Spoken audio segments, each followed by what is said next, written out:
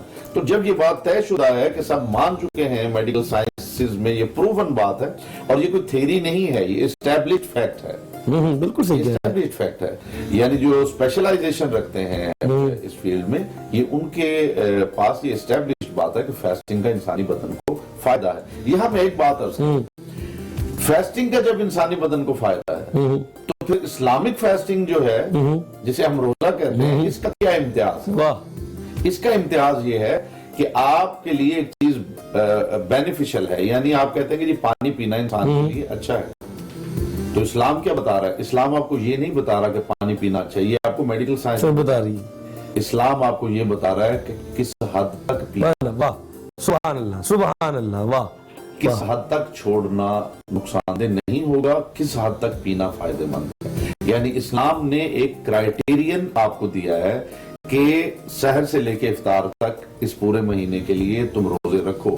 اس کا مطلب ہے کہ شریعت چونکہ کہہ رہی ہے, اس پروردگار کا حکم ہے جس نے آپ کی باڈی کو ڈیزائن کیا ہے, اس کا مطلب ہے کہ آپ مطمئن رہیں کہ اگر ان 30 دنوں میں سحر سے لے کے افطار تک آپ بھوکے پیاسے رہتے ہیں تو آپ کے جسم کو کوئی نقصان نہیں ہونے والا. ایک اور دوسرا یہ کہ یہ پروردگار نے ایک معیار دیا ہے کہ کس حد تک تم فاسٹنگ کرو, تو اسلام آپ کو معیار دے رہا ہے. اس سے زیادہ یہ اس سے کم کا سوال ہی پیدا نہیں ہوتا, کیونکہ یہ معیار وہ دے رہا ہے جس کا کلیم ہے کہ میں کریٹر ہوں, ہیومن باڈی کا کریٹر ہوں. اچھا لاسٹ سوال ہے, کیونکہ دامن وقت میں اتنی گنجائش بھی نہیں ہے. سوال یہ کہ جو میڈیکل سائنس کے اوپر بھی ہوگا تھوڑا, کیونکہ یہ جسم سے تعلق رکھتی ہے. اب جیسے روزہ یہاں پر افطار کیا جاتا ہے تو لوگ تیل والی چیزوں کی طرف, پکوڑے, سموسے, ان کی طرف بھاگتے, لپکتے ہیں, جسم فاسٹنگ کی حالت میں ہوتا ہے.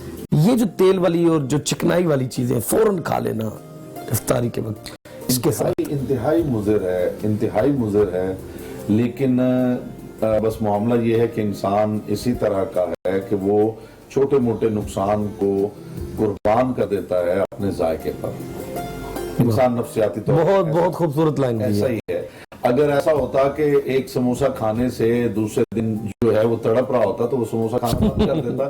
وہ دیکھتا ہے میں سموسہ کھاتا ہوں, کچھ پرابلم ہوتی پھر ٹھیک ہو جاتا ہوں, لیکن اس ذائقے کو قربان نہیں کرنا چاہتا, ذائقہ نہیں قربان دیتا, ذائقہ قربان نہیں کرنا چاہتا. تو اصولاً جو ہے میڈیکل سائنسز میں ایسی جو فرائیڈ چیزیں ہیں یا جو تیز مسالے والی چیزیں ہیں وہ انتہائی نقصان دہ, حتیٰ کہ پانی کے لیے بھی حکم ہے شریعت کا کہ جب آپ روزہ افطار کریں تو نیم گرم پانی کے ساتھ کریں. شریعت کہتی ہے نمک کے ساتھ روزہ افطار. تو میڈیکل سائنس بھی اس کو پروف کرے گی, اس کو پروف کرتی ہے کہ آپ سالٹ سے یا آپ نیم گرم پانی سے اگر آپ روزہ افطار کر دیں, بعد میں آپ ایک کھجور کھا لیں, کچھ دیر ویٹ کریں, اس کے بعد کچھ کھائیں, اس کے بعد پھر آرام سے کچھ کھائیں. اب ہم یہ ہوتا ہے کہ ہم کھا لیتے ہیں, چونکہ کوئی ایسا ہمیں نقصان نظر نہیں آتا کہ میں نے ادھر سموسہ کھایا ادھر میری ہاتھیوں میں شروع ہوگی تو میں پھر کبھی بھی نہ کھاتا, تو اس کا بڑا مائنر سا ایفیکٹ ہوتا ہے. تو اس ایفیکٹ کو ہم اپنے ٹیسٹ پہ قربان نہیں کرتے, ہم ٹیسٹ کے اوپر اس ایفیکٹ کو قربان کر دیتے ہیں, اپنے ٹیسٹ کو قربان کرتے ہیں. خوبصورت باتیں کہیں آپ نے آج. چاہتا تھا وقت کی دامن میں گنجائش ہوتی, ہم اس پر بھرپور گفتگو کرتے اور لطف لیتے, اور جو آپ بیچ میں مزاح کی باتیں کرتے ہیں اس سے اور لطف آتا ہے, گفتگو میں رنگ بھر دیتے ہیں. تو ناظرین آپ سن رہے ہیں کہ میڈیکل سائنس جو ہے وہ کہتی ہے کہ روزہ رکھو, اس کا بلکہ گہرا ربط ہے, اس کا اتنا اچھا ربط ہے کہ باقی چیزوں کو آپ کو اپنا میٹابولزم بڑھانے کے لیے آپ کو بھاگ دوڑ دوسری چیزیں کرنی پڑتی ہیں. یہ واحد وہ چیز ہے روزہ کہ جس میں آپ کے میٹابولزم کو کوئی دوسری چیز کرنے کی ضرورت نہیں پڑتی اور آپ کا جسم طاقت اور توانا رہتا ہے. اور دوسری بات یہ بھی یاد رکھیے کہ جب روزہ کھولنا ہے تو جیب میں سموسہ نہیں رکھنا, روزہ رکھنا ہے. تو آپ نے روزہ رکھنا ہے, اچھی چیزوں سے ہلکا ہلکا نیم گرم پانی پی لینا ہے, اس کے بعد تھوڑا نمک اور پھر کھجور کھا لیں, اس کے بعد تھوڑے وقفے کے ساتھ ساری چیزیں آپ کے لیے, ذائقہ آپ کے لیے. یہ برکتیں ہیں رمضان کی کہ آپ سب کچھ کھاتے ہیں. تو اس دعا کے ساتھ کہ مالک کائنات ہم کو تمام روزے رکھنے کی توفیق عطا فرمائے, مالک کائنات اس موذی مرض کرونا کو اس دنیا سے ہمیشہ کے لیے ہم لوگوں کو جتنے بلکہ تمام انسانیت کو اس سے چھٹکارا دلوائے, اور مالک کائنات آپ کے اور ہمارے شعور کو وسیع کرے تاکہ ہم اس کے حکم کو, اس کی شرع کو, اس کے امر کو سمجھ سکیں. مالک کائنات آپ کو اور ہم کو سب کو صحت و سلامتی عطا فرمائے, پاکستان کو سلامتی عطا فرمائے, ہمارے وطن کی مٹی کو اور زرخیز بنائے اور نوجوان ایسے نکلے جو ہمارے وطن کی خدمت کر سکیں. آپ سے ملاقات ہوگی انشاءاللہ کل. تب کے لیے مجھے اور عمران عباس مظاہری صاحب کو اجازت دیجیے. اللہ نگہبان.